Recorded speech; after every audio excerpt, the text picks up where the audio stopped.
علم میرا حق ہے، نگہت ہاشمی۔ آج تعلیم کا دور ہے، تعلیمی آزادی کی ہر طرف گونج سنائی دیتی ہے۔ تعلیم کی وجہ سے مادی ترقی کے راستے کھلتے ہیں۔ ایک نجی یونیورسٹی میں مجھے بات چیت کرنے کا موقع ملا۔ سیمینار سے پہلے اسٹاف نے اپنی یونیورسٹی کی وکالت میں بہت کچھ کہا کہ ہمارا انسٹیٹیوٹ جب مارکیٹ میں جاتا ہے تو باقی یونیورسٹیز کے مقابلے میں وہ اتنا ماہر ہوتا ہے کہ میدان عمل میں جا کر اسے مشکل نہیں ہوتی۔ بہت دیر تک یہ بات چیت چلتی رہی تو میں نے ان سے پوچھا، آپ یہ بتائیے کہ آپ کا انسٹیٹیوٹ جب مارکیٹ میں جاتا ہے تو وہ بحیثیت انسان کیسا ثابت ہوتا ہے؟ آپ اس سے اچھا انسان بنانے کے لیے کیا کرتے ہیں؟ آپ کے نصاب میں کیا گنجائش ہے؟ آپ کی ٹیچرز ٹریننگ میں کیا شامل ہے؟ انہوں نے کہا، یہ تو ہمارے مقاصد میں شامل ہی نہیں ہے۔ ہاں، یہ سچی بات ہے کہ ہم ایسے دور میں رہتے ہیں جہاں ہنر سکھائے جاتے ہیں، جہاں روزی کمانے کی مشین ضرور بنایا جاتا ہے، لیکن انسان کو اچھا انسان نہیں بنایا جاتا۔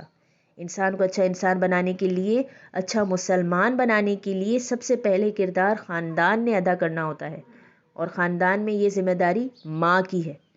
اگرچہ باپ اس سلسلے میں اس کا معاون اور مددگار ہوتا ہے، لیکن بچے کا زیادہ وقت ماں کے پاس گزرتا ہے۔ اس اعتبار سے دیکھا جائے تو عورت کو تعلیم دینا زیادہ بڑی ذمہ داری بن جاتی ہے، کیونکہ عورت نے مرد کے مقابلے میں زیادہ بڑا کام کرنا ہوتا ہے، یعنی انسان سازی کا کام کرنا ہے۔ ہم اگر اسکول ایجوکیشن کا نقطہ نظر دیکھیں تو ہمیں عورت بہتر طور پر یہ کام کرتی دکھائی دیتی ہے۔ خاندان کے بعد دوسرا بڑا ادارہ جو کردار سازی کا کام کرتا ہے وہ تعلیمی ادارہ ہے۔ اسکول، کالج ہو یا یونیورسٹی اپنے اپنے مقام پر ایک کردار تو ادا کر رہی ہے، اس لیے اسکول ایجوکیشن کے لیے بھی عورت کو بہتر تعلیم دینے کی زیادہ ضرورت ہے۔ تیسری طرف اگر ہم دیکھیں تو معاشرے کی روحانی، شعوری، فکری ترقی کے لیے بھی عورت کا کردار اپنی جگہ بہت زیادہ ضروری ہے۔ میں سوچتی ہوں کہ وہ فکری تبادل ایکسچینج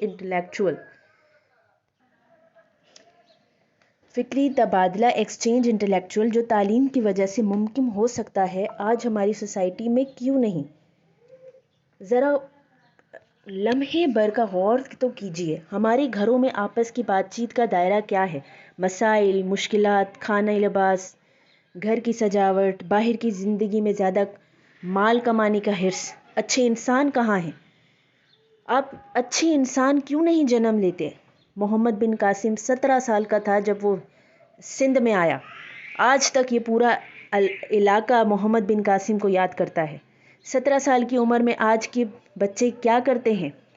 ہمارے دور کے بچے کیا کر رہے ہیں؟ بچوں کو کتنی بڑی تعداد ہے جو نشے میں مبتلا ہے۔ ہمارے وہ اسکول جو یہ دعویٰ کرتے ہیں کہ وہ زیادہ بہتر تعلیم دے رہے ہیں، ان اسکول کے حوالے سے تو دیکھیں کہ صورتحال کیا ہے۔ نہ اسکول یہ ذمہ داری لینے کو تیار ہے، نہ ماں باپ اسے ذمہ داری سمجھتے ہیں۔ پھر اچھے انسان جو سوسائٹی پر امن بنا سکتے ہیں وہ کہاں ہیں؟ رواداری، حسن سلوک، محبت، ہمدردی، ایثار، تعاون، یہ ساری خصوصیات رکھنے والے انسان کہاں ہیں؟ ایسے انسانوں کے لیے عورت کو تعلیم دینا ضروری ہے۔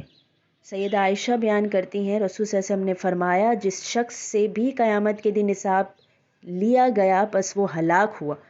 میں نے عرض کیا، یا رسول اللہ، کیا اللہ تعالیٰ نے خود نہیں فرمایا بس جس کا نام اعمال اس کے دائیں ہاتھ میں دیا گیا تو عنقریب اس کا آسان حساب لیا جائے گا؟ اس پر نبی صلی اللہ علیہ وسلم نے فرمایا کہ یہ تو صرف پیشی ہوگی۔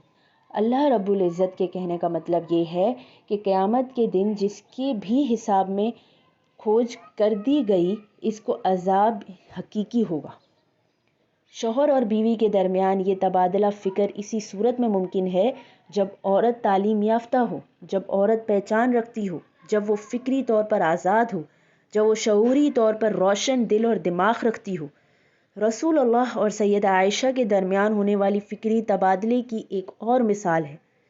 سیدہ عائشہ کہتی ہیں، میں نے اللہ کے رسول صلی اللہ علیہ وسلم سے گزارش کی کہ جاہلی دور کا ابن جدعان صلہ رحمی کیا تھا؟ مسکینوں کو کھانا کھلایا کرتا تھا۔ کیا یہ سماجی خدمت اس کے لیے کوئی فائدہ مند نہیں ہوگی؟ رسول صلی اللہ علیہ وسلم نے فرمایا، اس کے لیے یہ فائدہ مند نہ ہوگی، کیونکہ اس نے کبھی یہ نہیں کہا تھا کہ اے اللہ، روز جزا کو میری خطائیں معاف کرنا۔ خطا کی بخشش کی امید نہ ہو تو پتہ چلتا ہے کہ کام کسی اور ہی نیت سے ہوتے ہیں. وہ نیت کیا ہے وہ رب ہی بہتر جانتا ہے.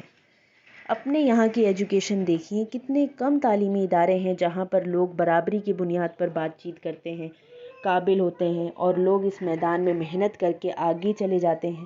دور جاہلیت میں تو تعلیمی میدان صرف مردوں کے لیے کھلا تھا، عورت تو علم سے بہت دور تھی. اسلام نے مرد اور عورت دونوں کے لیے علم کے دروازے کھول دیے.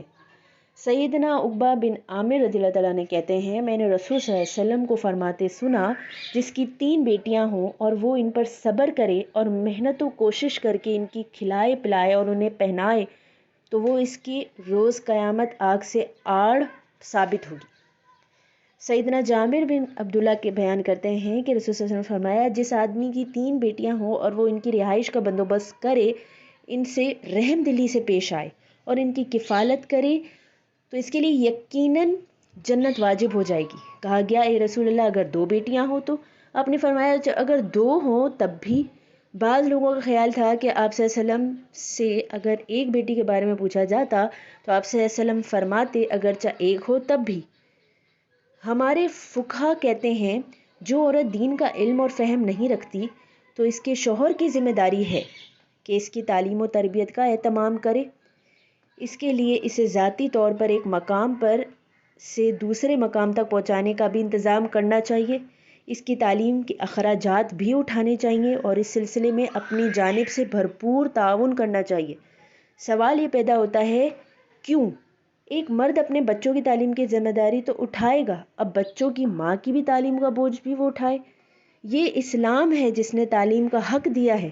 یہی تعلیم تو ہے جو ایک ماں کی ضرورت ہے، کیونکہ ماں نے اپنے بچوں کو اچھا انسان بنانے کے لیے وقت دینا ہے، ان کی کردار سازی کرنی ہے.